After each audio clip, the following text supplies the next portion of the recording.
Hello and welcome to Tech Talk.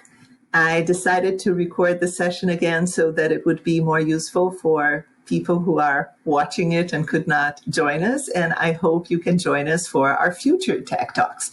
So I'm going to make myself smaller here if I can. By the way, I'm using one of my favorite tools to record this presentation, which is called Loom, Loom. It is amazing. I'm going to put the link just under the recording. And I used Canva, which is another of my favorite tools to actually create this presentation. Canva is also amazing. I could be recording using Canva, which would be very handy, but because I want to, in the middle of the presentation, I want to go to yet another site, which is wonder.me, I decided to use Loom because then I could record the whole thing. So it's not going to look as perfect because for one thing, I have to start the presentation here now. So I'll click on present. But if nothing else, you're seeing what it is that I'm doing, right? Okay. So here we go. So my name is Chris Wildermuth. I am a professor at Drake University where I lead the Master of Science in Leadership Development. I think I have a picture of our Griff the Bulldog at Drake University, at the beautiful Drake University campus in Des Moines, Iowa. I direct the Master of Science in Leadership Development. And here's a shameless plug for our program. If you're interested in a great leadership program, please talk to me. Right now we're doing everything via Zoom, but eventually you can even take most of the program online as long as you come to Des Moines for a residency week to take the remaining 2 weeks. So if you're listening to me and you're interested, come talk to me. And I am also, like my second hat, I am also the community chair for Linked HR. If you're listening to me, you probably saw me in many of the Linked HR events and announcements and some webinars and so on. It is my pleasure to bring the Tech Talks to Linked HR. This is a passion of mine, and I'm excited about it. This is my family, my husband, Mel. Those of you on Linked HR also know him because he's the person who tirelessly get our group clean. Otherwise, I can tell you, because I see what he does every day, it would become very quickly Spam City. And this is our daughter, Maggie. She is graduating with a degree in psychology and a minor in neuroscience this spring. We're incredibly proud of her, and she's hoping to go straight to grad school. So that's my family, and we are huge Disney fans.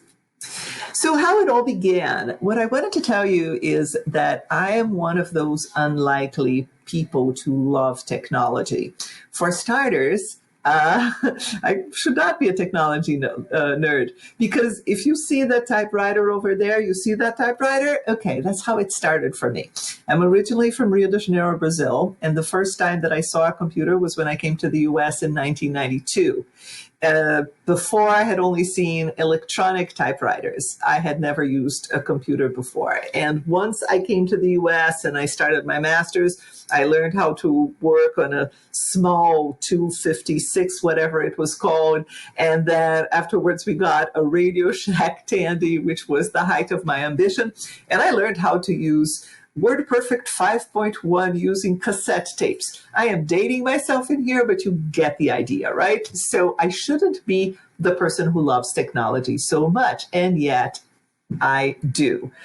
When you show me any kind of new technology, this is what I see on the screen. I see new toys. I get so excited that by now my daughter is telling me that we need an intervention. I can't open my computer after 7 o'clock at night because if I start getting into a new technology, I'm not going to stop. Let's see what else. Important caveats or disclaimers. One thing that I can tell you or assure you is that I'm always going to be very transparent with any relationships that I may or may not have with the companies that I present, or products that I present. For example, the product that I'm going to introduce to you today, which is Wonder.me, I have no relationship with them whatsoever. They did not give me a thing. I get the same free room that most of you can get right now because they're starting out and they're offering, I don't know if they're starting out, but they're offering a lot of free rooms right now, and I got exactly the same deal that you all can get. In some cases, we may have affiliate programs. In some cases, the company may be a sponsor, and I will be very transparent about that. But there are two things that I can guarantee. The first is that I do not demonstrate a tool that I don't like. It doesn't matter if they offer to pay me. I have to like it first. So usually the way it works is I fall in love with it, I discover it, and then I go to the company and I say, okay, can you give me a discount for my members? Can you give us a free room for us to use with Linked HR, or maybe something that I can use with my students? That kind of agreement we make. Or do you have an affiliate program? That is perfectly fine as long as I let you know about it. The second thing that I will tell you, and my dog is probably going to start barking in a moment, and I'm going to keep right on there. What did I tell you?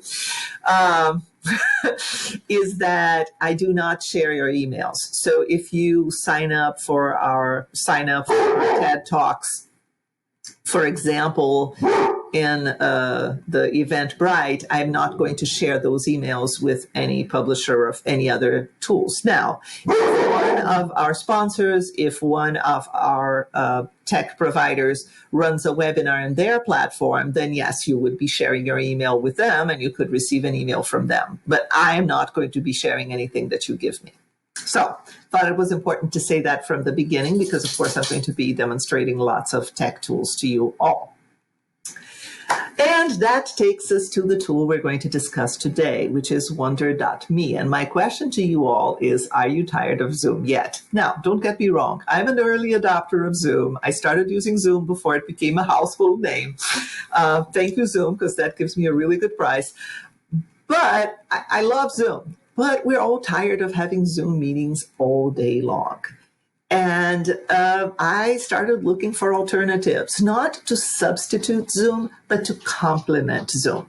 So I started looking for tools that I could use so as to build the more organic kinds of relationships that that people get when they go into a room in which they don't have to be called for a break room, that they can talk to each other normally. In other words, I wanted something that would be more of a world where people could go and talk to each other without my participation. And that's what I found, not only in Wonder.me, but in other tools that I'm going to be sharing in future Tech Talks.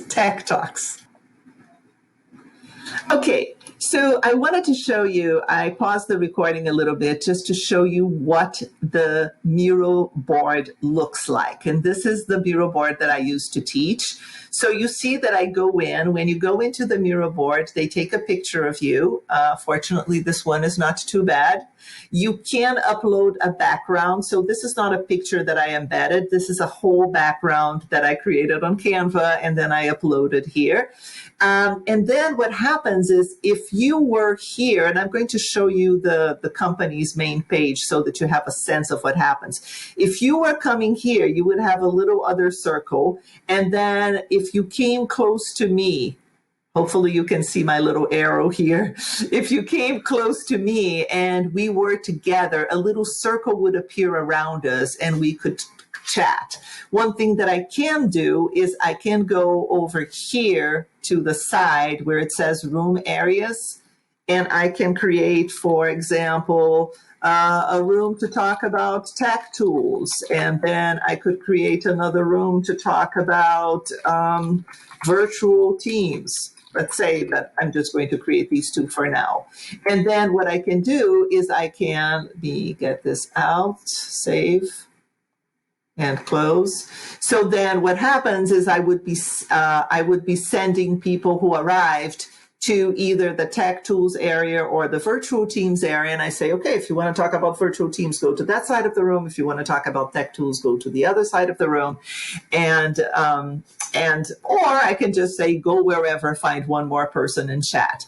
What happens then? Once you get into my circle, then what happens is a video a video bar or a video shows up on top of you, or if there are several people, several little videos show up, and then you can listen to and see one another in that circle. And you can have up to 15 people on each circle.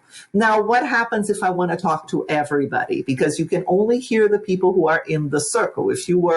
If, for example, imagine that this is me, okay? This Bitmoji is me. If I were over here, I would definitely not be hearing that person over there. So then what do I do if I want to broadcast? Then I click here on this guy, this person who looks to be on a podium, and I just say start broadcast. Once I start broadcasting, it says, Chris Wildermuth has something to say. This will put your current conversation on hold. And then at that point, I would start talking. Now, at this point, if I wanted to, I could share my screen. Of course, my microphone is off and my camera is off because I'm using it for something else. But I could then share my screen if I wanted to. I could share an application. For example, I could share a PowerPoint presentation with the group, and I could talk to anybody. I can also, let me end the broadcast here. I can also give the password to a few of the speakers, so I could have one group leader in each of the circles, and I could allow them to talk. All right, let me pause the recording here for a moment and go back to Canva to continue explaining about this tool. All right, here we go. So see, this is how it looks like, what I was trying to show you. See how these little circles form around people? That's where people would actually be having conversations. And then I'm showing you in the next screen how the whole thing works. See, this is me, and then people would have to find me. I was just telling people when I presented this morning where I would be, because if I create various circles, this room can expand up to 1,500 people. This is wild. So then it gets really small, right? So I wanted to show people where I was going to be. And there's my dog Buffy barking again. Okay, this is just showing people that where you're supposed to go to the circle. One thing that can be confusing, though, is that when you create these rooms, people think that if they are anywhere in here, they're going to be heard. But actually, you need to be in the middle of a circle. So let me go back here a moment. You have these little things form as people get together. And if you create a Wonder.me room, make sure that the people that you test it with are actually close to each other to form that circle. Let me move on. Oh, and look at that, my dog stopped barking. Okay, so this is just explaining how you actually start the broadcast. That's what I just showed you a little minute ago. And then you actually start presenting. And then when you're done, you leave the room. And if you want to get Wonder for yourself, you just click on this area here that says Get Wonder. Okay. So I think that's what I wanted to say. And let me make myself a little bit bigger here to talk a little bit about what I like and what I don't like. First of all, I am a strong believer in using tools for what they were intended. Now, it's possible that Wonder.me later on is going, since it's relatively new and it's creating lots of new things, it's possible that eventually it's going to become as good as Zoom for sharing the screen or for broadcasting. It's possible that it's because I have a free account. I don't know. But at this point, I would say that the quality of the video that I get on a Zoom call is infinitely superior to the quality of the video that I get on Wonder.me. For conversations with the people in my circle, it's great. But if I'm actually making a presentation that I want people to get the best quality of video, I get a much better situation on Zoom. So the same thing happens if I want to send people to official, for example, I want to send people to official break rooms and I want them to work on something and then I want to come back and present. The whole thing of having people present and broadcast and giving them the password is much messier than if I brought them back to Zoom. So and then the last thing is that the size of the screen that they have for you to share your screen is about 3/4 of the screen. If there is a way to change that, I could not figure it out. That's something that I'm going to contact the publishers to see if they can let me know if there is a way or if there will be a way. But to me, it felt a little bit small. It's not like this big screen that you were just seeing that I'm sharing with you, right? That is much more pleasant for you to watch. So I would say what I do with my students is I start on Zoom, we start our conversations there. Then at some point in time, I want to have a very organic kind of exercise and one in which it feels like people were in a real room, and I want people to move to one side of the room, another side of the room. Then we go to wonder.me. I make sure everybody mutes their microphones and their cameras on Zoom, but leave Zoom open. Go to the wonder.me room. We do everything we want to do there. And then if I'm going to present again, I bring people back. So I use both, and it works great. My students love it. They also create activities to run on wonder.me rooms. They find it easy to use. They love the quick interactivity that they can have. They love the freedom to go to any break room they want. It makes it super efficient for you to switch topics. One use that I would see would be, you know, those round circle discussions that you have in many conferences or SHRM events or Association for Talent Development events. Well, those would be amazing in wonder.me because you just can have these different circles talking about different topics. There's nobody sharing a screen or presenting anything, and people can just have a nice conversation. And then 10 minutes later, you say, okay, move and go to another room that is talking about another topic. The topic is going to be right there. The person at the center of the Zoom room is not going to have to be negotiating all those breakout rooms. So for that kind of activity, it is amazing. All right, let me make myself small again here and then share with you a few more of my tips and tricks and then tell you what's going to be happening next. My first tip for anybody wanting to become the king or queen of technology is experiment. I often tell my students that I waste my time so that they don't have to. So I try some tools that are great and some tools that totally flop. But you won't find the gems if you don't do some searching. You're going to have some experiments that will be a disaster. So if you want to learn about technology, you need to be more willing to experiment with whatever comes. So that's my first tip. Second tip is no perfectionism zone. When I ran my tech talk this morning live for the good folks who came, the whole thing went much faster than I thought it would. We only had less than 5 minutes in wonder.me. Like, do you think everything went perfectly? No, of course it didn't go perfectly. In fact, I'm recording this now and my dog is barking. That's not going perfectly either. If you want to be good in technology, you cannot be a perfectionist. Why? Or at least you can't be a perfectionist for that. I'm a perfectionist, believe me. I'm just not a perfectionist when it comes to testing new technology. Why? Because when I test new technology, by definition, new technology, something is going to go wrong. So you need to be willing to try new things and to do things beautifully and perfectly. The other thing that I tell folks about new technology is this: it changes so fast. I record a video for my students. 2 weeks later, the tool that I recorded no longer exists. If I were trying to do everything perfectly, it would go obsolete so fast that I've just wasted my time. So I think as far as the changes in technology go, we all need to build a little bit of tolerance for imperfection.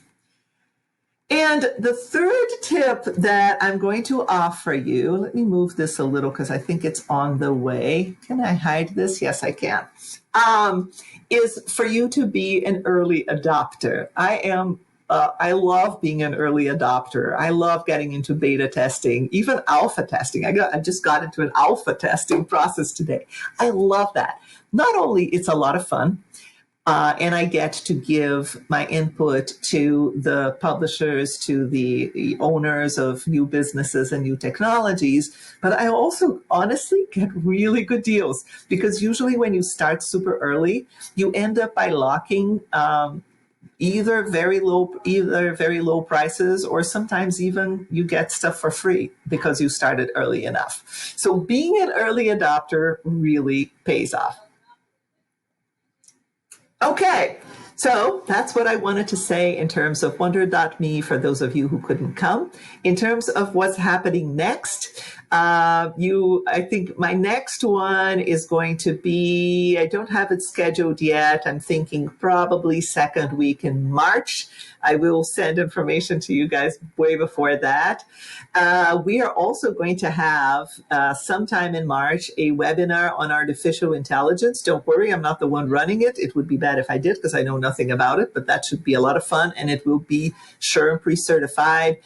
I will have tech talks on everything can be a game and how to use how to give new uses to old tools. For example, the amount of crazy fun stuff that I've done with Google products, such as Google Sheets and Google Docs and Google Slides, it would blow your mind. It was so fun to use those simple free tools for amazing interactivity.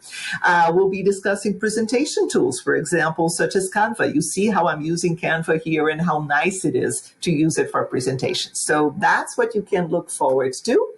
And with that said, I want to thank you for watching. Thank the people who came, and thank you for watching this video. Take care and see you in our next Tech Talk. Take care and happy learning.